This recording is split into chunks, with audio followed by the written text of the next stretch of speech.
United nation environment assembly का plastic pollution resolution और United nation environment programme का ये टॉपिक हमें देखने को मिल रहा है। सो गाइज, एक रेजोल्यूशन हम लोग को 5वां सेशन जो यूनाइटेड नेशन एनवायरनमेंट असेंबली का हुआ है, राइट, तो उस दौरान देखने को मिला है, जो कि नायरोबी केनिया में हम लोग को देखने को मिला है।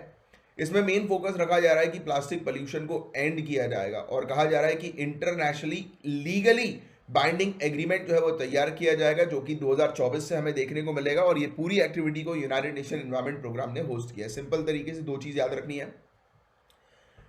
पांचवा सेशन हम लोग को यूनाइटेड नेशन एनवायरनमेंट असेंबली का देखने को मिला है, जहां पर एक रेजोल्यूशन लाया गया। रेजोल्यूशन पर किस चीज पर फोकस किया जा रहा है कि प्लास्टिक पोल्यूशन को एंड करना, और मोस्ट इंपॉर्टेंट चीज ये एक इंटरनेशनल बाइंडिंग एग्रीमेंट लेकर आ रहे हैं, जो कि सभी कंट्रीज को फॉलो करना पड़ेगा, राइट, जो भी इस पर्टिकुलर एग्रीमेंट को साइन करते हैं। प्लास्टिक पोल्यूशन को एंड करने के लिए एग्रीमेंट जो है वो लाया जाएगा 2024 से, ये हमें देखने को मिलेगा। इस पर अभी काम चल रहा है।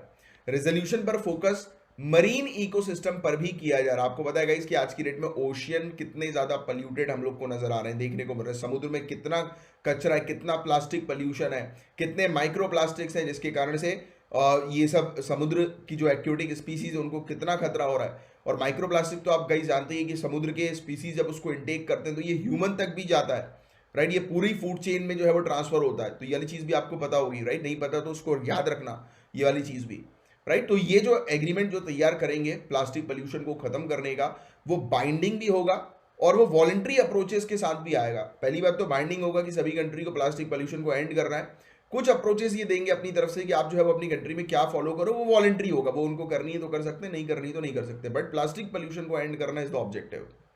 आप कैसे भी पढ़ो, कैसी भी तैयारी करो, selection is your objective, right. कोई भी तरीका आप अपनाओ, selection is your main goal, right. Plastic pollution को एंड करना is the main goal. Procedure कुछ भी अपनाओ, प्रोसीजर दे दिए जाएंगे, right. Need for binding resolution to limit plastic pollution. तो आज की डेट में आप जानते हैं कि आवश्यकता है बाध्यकारी संकल्प की, बाइंडिंग रेजोल्यूशन की, प्लास्टिक पोल्यूशन को लिमिट करने के लिए।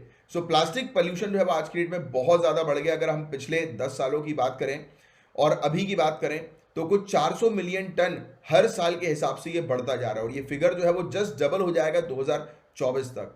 800 मिलियन टन होगा हर साल प्लास्टिक पोल्यूशन में बढ़ोतरी। और इंपैक्ट जो प्लास्टिक पोल्यूशन का और प्रोटेक्शन का हमें देखने को मिलता है, वो ट्रिपल प्लैनेटरी क्राइसिस का एक हिस्सा है। ट्रिपल प्लैनेटरी क्राइसिस, ये चीज स्टार मार्क करें और इसको आप अलग से पेन और पेपर लेकर बैठें और लिखें ट्रिपल प्लैनेटरी क्राइसिस, कि आज की डेट में हम लोग को ट्रिपल प्लैनेटरी क्राइसिस देखने को मिल रहा है। ट्रिपल, 3 संकट है हमारे ग्रह के। कौन से? Climate change, nature loss, pollution. बहुत बढ़िया ये टर्म है ट्रिपल प्लैनेटरी क्राइसिस। मैं चाहूंगा कि आप सभी लोग अपने मेंस में इसको लिखें कि ट्रिपल प्लैनेटरी क्राइसिस क्या है। क्लाइमेट चेंज, फ्लो चार्ट भी बनाया करो। कभी कभी मेंस में पता है क्या किया करो, मेंस का आंसर बहुत अच्छा अट्रैक्टिव बनाने के लिए फ्लो चार्ट टाइप का बनाया करो। लिख लो ऊपर ट्रिपल प्लैनेटरी क्राइसिस, एक डंडी बनाओ, एक लाइन बनाओ, लिखो क्लाइमेट चेंज, दूसरी लाइन बनाओ नेचर लॉस, तीसरी लाइन बनाओ पोल्यूशन। मतलब खूबसूरत दिखाओ कि वाह यार, कि दिखना भी अच्छा चाहिए और एक बार में सामने वाले को चीज क्लियर होनी चाहिए कि वाह यार कैची चीज है ये ट्रिपल प्लैनेटरी क्राइसिस। 4-5-6 बार इसलिए बोला मैंने क्योंकि मैं चाहता हूं कि आप इसको लिखें, राइट। ये बहुत इंपॉर्टेंट चीज है।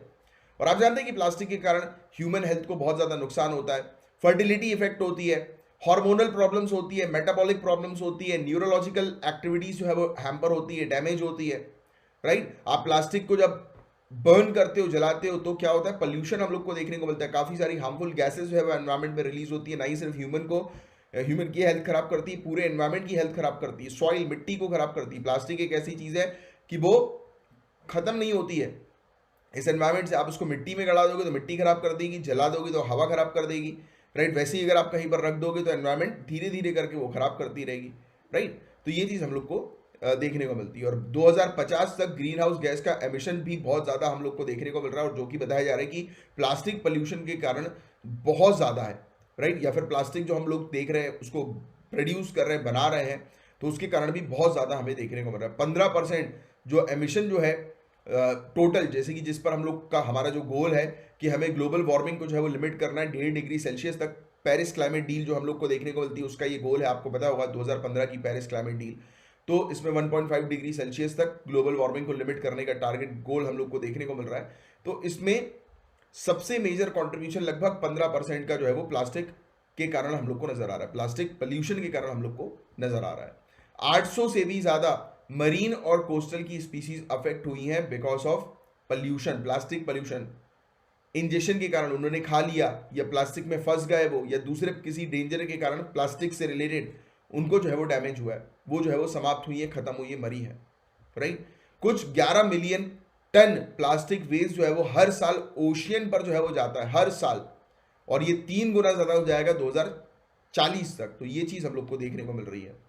और ये भी हमें नजर आता है जो सर्कुलर इकोनॉमी है हमारी, रिड्यूस, रीयूज, रिसाइकल। पहले तो पोल्यूशन को कम करो, राइट, रिड्यूस, या फिर जो भी पर्टिकुलर प्रोडक्ट है, राइट, जो भी प्रोडक्ट है तो उसको जो है आप पहले तो, अगर वो हार्मफुल है एनवायरमेंट के लिए, उसको कम करो। कम नहीं हो रहा है तो एक बार आपने प्रोडक्ट लिया उसको मल्टीपल टाइम यूज करो, रीयूज करो, राइट। और तीसरा रिसाइकिल करो, इस पर जो है आप फोकस करो। तो जो हमारी सर्कुलर इकोनॉमी इसी चीज पर जो टारगेट करती है, फोकस करती है, राइट। तो प्लास्टिक को हमें ओशियन पर एंटर होने से रोकना है, कम करना है 80% तक। तो ये भी हम लोग को देखने को मिल रहा है, राइट, 2040 तक। हमें वर्जिन प्लास्टिक प्रोडक्शन को, यानी कि जो बिल्कुल ओरिजिनल प्लास्टिक होते हैं, राइट, जो कि बहुत ज्यादा हार्मफुल होते हैं, उसको 55% तक घटा देना है। और ऐसा अगर हम करेंगे तो गवर्नमेंट 70 बिलियन यूएस डॉलर तक की बचत कर सकेगी 2040 तक। अगर हम ग्रीन हाउस गैस एमिशन को रिड्यूस कर देते हैं 25% तक, तो इससे 7 लाख एडिशनल जॉब जो है वो जनरेट होंगी ग्लोबल साउथ में। तो ये इसके फायदे भी जो है वो बताए हैं कि अगर हम पोल्यूशन को रिड्यूस, रीयूज या सर्कुलर इकोनॉमी पर शिफ्ट करने की कोशिश करेंगे, राइट, क्लाइमेट चेंज से लड़ने के लिए, या जो भी इश्यूज जो हम लोग को देखने को मिल रहे हैं इससे लड़ने के लिए, तो इससे हमारा एनवायरमेंट को तो फायदा होगा, एनवायरमेंट हेल्दी होगा, ह्यूमन की हेल्थ हेल्दी होगी, बल्कि इकोनॉमिकली भी हम जो है वो पावरफुल बनेंगे, और साथ ही साथ एम्प्लॉयमेंट भी जनरेट होगी लोगों की, राइट। तो ये चीज़ हम लोग को नजर आ रही है। और जो ये पूरी मीटिंग है उसका आउटकम हम लोग को, परिणाम हम लोग को क्या देखने को मिला प्लास्टिक पोल्यूशन को एंड करने के लिए, तो पूरे दुनिया भर के मिनिस्टर जो हम लोग को एनवायरमेंट के देखने को मिलते हैं, राइट, तो उन्होंने एग्री किया कि वो स्टैब्लिश करेंगे एक इंटर गवर्नमेंटल नेगोशिएटिंग कमेटी को, अंतर सरकारी वार्ता समिति को। अब नाम से समझ में आ रहा है, वार्ता समिति, ये डिस्कशन करेगी।